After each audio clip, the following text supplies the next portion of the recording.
सियावर रामचंद्र जी की जय। देखिए, रामचंद्र जी और लक्ष्मण जी का प्रेम जो था, रामचंद्र जी के ही प्रेम में लक्ष्मण जी पल रहे थे। वो धरती पे माता पिता गुरु को भी नजरअंदाज कर रहे हैं, क्योंकि मैं आपके ही साथ रह सकता हूँ। उन्होंने कहा, मैं आपका वियोग नहीं सह सकता हूँ।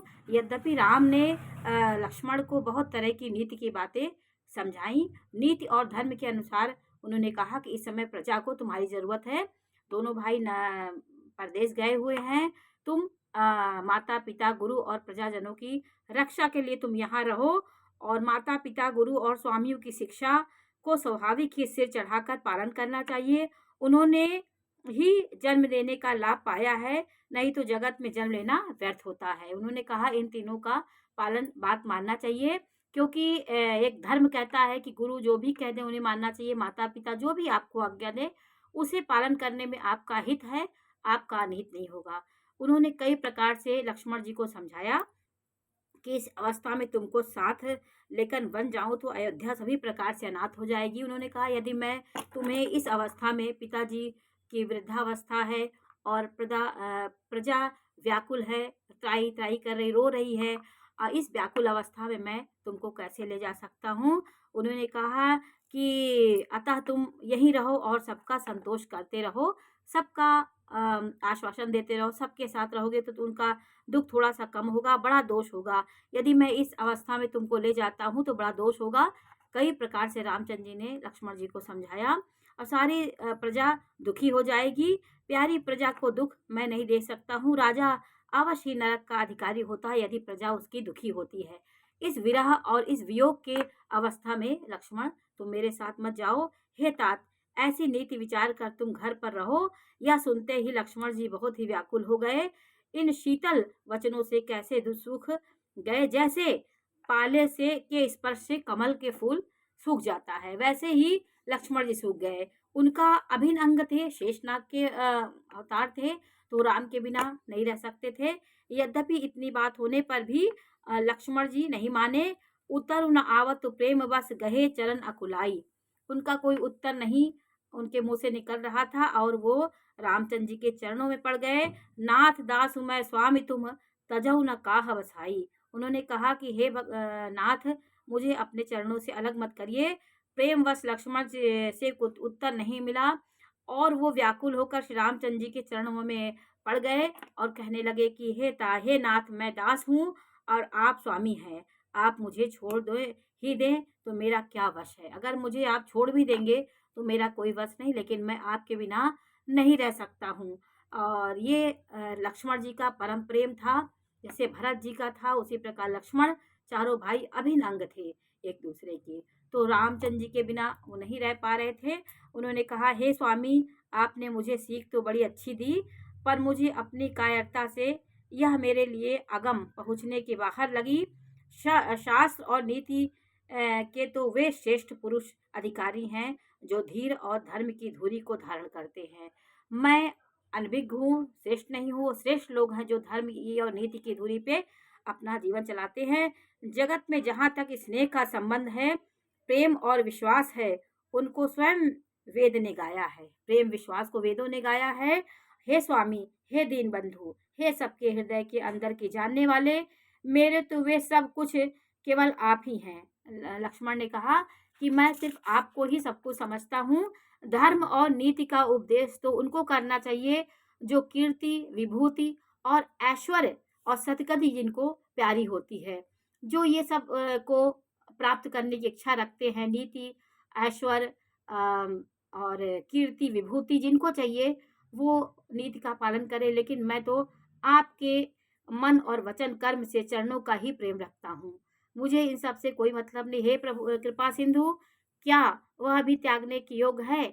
इस तरह मैं आपके ऊपर निछावर हूँ, तब भी आप मुझे त्यागेंगे? इस तरह विनम्र भाव से लक्ष्मण जी ने रामचंद्र जी से कहा। तो दया के समुद्र श्री रामचंद्र जी ने भाई के कोमल और नम्रता युक्त वचन सुनकर और उन्हें स्नेह के कारण डरे हुए जानकर हृदय से लगा लिया, और अपने दोनों लोग बहुत आपस में मिले। उनकी करुणा प्रेम देखकर फिर वो अपने से उनको दूर नहीं कर पाए। और बोले कहा कि हे भाई, जाकर माता से विदा मांगो।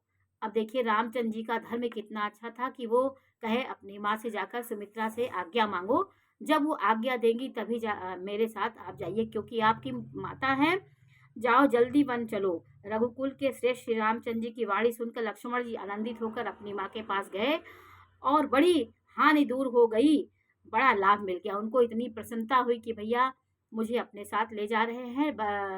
लक्ष्मण जी बहुत आनंदित हो गए।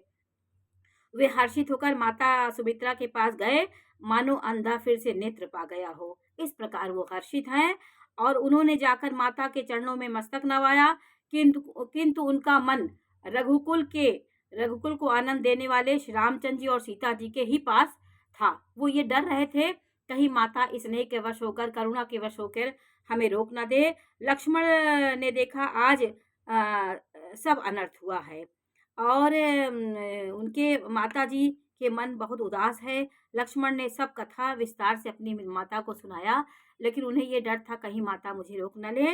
लक्ष्मण ने देखा कि आज अनर्थ हुआ है, ये स्नेहवश काम बिगाड़ देंगी, इसलिए वे विदा मांगते ही डर के मारे सकुचाते हैं और मन ही मन सोचने लगते, हे विधाता, माता साथ जाने को कहेंगी या नहीं कहेंगी। ये क्योंकि रामचंद्र जी का आदेश था कि पिता माता की आज्ञा लेकर ही मेरे साथ जाना। ये रामचंद्र जी नीति धर्म का हर जगह उन्होंने पालन किया, कहीं उन्होंने अपने स्वार्थ के लिए कोई काम नहीं किया। तो रामचंद्र जी का इतना प्रेम, इतना विस्तारता, उनके अगाध प्रेम का एक आदर्श उन्होंने दिखाया कि रामचंद्र जी सिर्फ धरती में परम ब्रह्म के एक जो गुण होते हैं, साकार रूप में वो आए थे। हर एक प्राणी के दुखों को उन्होंने दूर किया और धीरज धरे सुअवसर जानी, सहज सुहृद बोले मृदुबानी, परंतु कुछ समय जानकर धैर्य धारण करे और स्वभाव से ही हित चाहने वाली सुमित्रा जी कोमल वाणी से बोली कि स्वभाव से ही हित चाहने, वो सबका हित चाहने वाली थी सुमित्रा और त्यागी थी। उन्होंने कहा कि कोमल वाणी से बोली, हे तात, जानकी जी तुम्हारी माता है और सब प्रकार से स्नेह करने वाली श्री रामचंद्र जी तुम्हारे पिता हैं। जहाँ श्री रामचंद्र जी का निवास हो वहाँ अयोध्या है, वही सूर्य का प्रकाश हो वही दिन है, वही निश्चय ही सीताराम वन को जाते हैं, तो अयोध्या में तुम्हारा कुछ भी काम नहीं है। अवध जहाँ तहाँ जहाँ राम निवासु, ताहि दिवस जहाँ भानु प्रकाशु, जो पैसी राम बन जाए, अवध तुम्हारे काज कछु नाही। उन्होंने कहा तुम्हारा अयोध्या में कोई काम नहीं है, वही तुम्हारे माता पिता हैं। गुरु पितु मातु बंधु सुर साई, से यही सकल प्राण की नाई। गुरु पिता माता भाई देवता और स्वामी इन सबकी सेवा प्राण के समान करनी चाहिए।